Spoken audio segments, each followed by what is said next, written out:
ಸರ್ಕಾರಿ ಆಸ್ಪತ್ರೆಗಳಲ್ಲೂ ಕೀಮೋಥೆರಪಿ ಸೌಲಭ್ಯ ಪರಿಚಯಿಸಲು ಕ್ರಮ.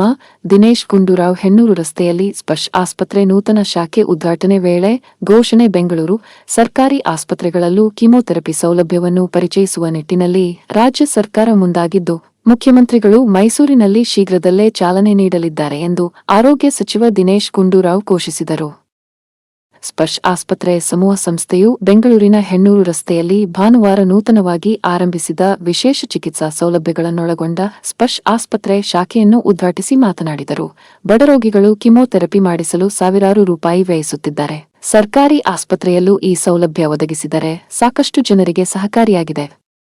ಈ ನಿಟ್ಟಿನಲ್ಲಿ ಕೀಮೋಥೆರಪಿಯನ್ನು ಸಹ ಸರ್ಕಾರಿ ಆಸ್ಪತ್ರೆಗಳಲ್ಲಿ ಒದಗಿಸಲು ಮುಂದಾಗಿದ್ದು, ಶೀಘ್ರವೇ ಈ ಸೇವೆಗೆ ಚಾಲನೆ ಸಿಗಲಿದೆ.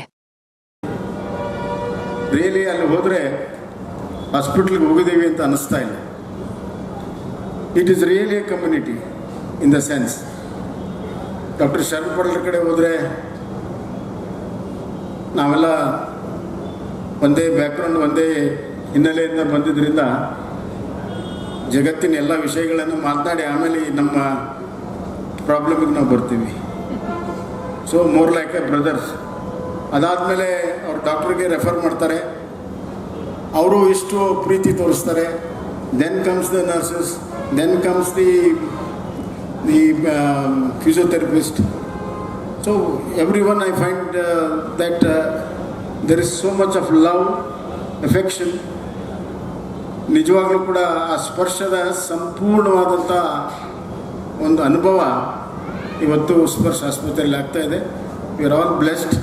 And people of this part of the city are also blessed to have this hospital here. ಇನ್ನೂ ಹೆಚ್ಚಿನ ಸೇವೆಯನ್ನು ಮಾಡಲಿ.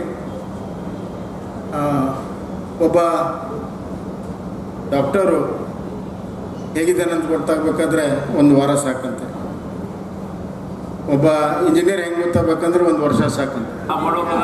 ಬಡವರದಾರ ಇವ್ರಿಗೆ ಒಂದು ಫ್ರೀ ಮಾಡ್ರಪ್ಪ ಅಂಥವನ್ನ ಕಡಿಮೆ ವೆಚ್ಚದಲ್ಲಿ ಅವರಿಗೆ ಚಿಕಿತ್ಸೆಯನ್ನು ಕೊಟ್ಟು ಹೆಚ್ಚಿನ ಒಂದು ಸೇವೆಯನ್ನು ಮಾಡಿ ಅವರು ಇನ್ನೂ ಹೆಚ್ಚು ಈಗ ಮುಂದಿನ ಏರ್ಪೋರ್ಟ್ ರೋಡ್ನಲ್ಲಿ ಮೊನ್ನೆ ಹಚ್ಚು ಈಗ 6 ತಿಂಗಳ ಕೆಳಗಡೆ ಪ್ರಾರಂಭ ಮಾಡಿದ್ರು. ಅದು ಭಾಳ ಚೆನ್ನಾಗಿ ಮಾಡ್ತಾ ಹೋಗ್ತಿದ್ದಾರೆ. ಅವರಿಗಿನ್ನೂ ಭಗವಂತನು ಮತ್ತು ಸ್ವಾಮೀಜಿಯವರ ಆಶೀರ್ವಾದ, ಹಿರಿಯರ ಒಂದು ಮಾರ್ಗದರ್ಶನ, ಅವರ ಒಂದು ಸ್ನೇಹಜೀವಿ ಆ ಒಂದು ವಿಚಾರದಲ್ಲಿ ಇನ್ನೂ ಹೆಚ್ಚು ಸೇವೆಯನ್ನು ಮಾಡಲಿ ಅಂತ ನಾನು ಈ ಸಮಯದಲ್ಲಿ ಮತ್ತೊಮ್ಮೆ ಹಾರೈಸಿ ನನ್ನ 4 ಮಾತನ್ನು ಮುಗಿಸ್ತೇನೆ. ಜೈ ಹಿಂದ್.